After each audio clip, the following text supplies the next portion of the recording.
Бері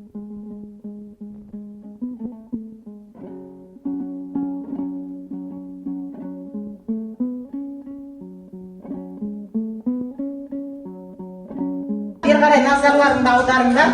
Тарихта аты қалған, әдебиет саласында көп еңбегі сіңген, бүгінгі таңда мерейтойын тойлағалы отырған Ілияс Жансүгіров атамыздың несі буклеті, бұл жерде өмір тарихы және шығармалары, сонымен қосарлары бар. Және де кітапханадан алып оқимын деген оқушыларға мынандай керемет поэмалар бар.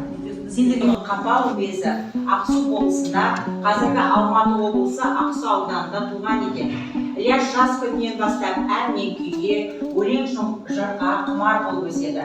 Жас Ілияс ұлы Абайдың поэзиясымен танысқаннан кейін өзінде бір ерекше сергектік, сілкініс, жаңалық сезінеді.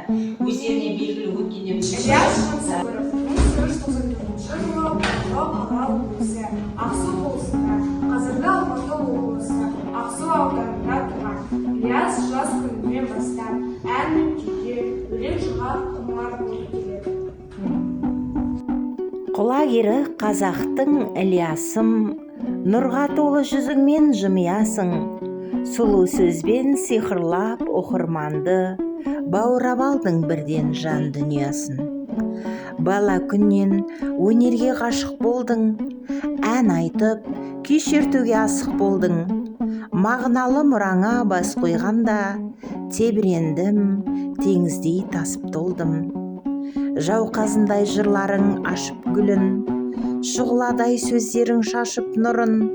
Күй өнерін көсіліп жырлағанда, көрінеді күйге аса ғашықтығың.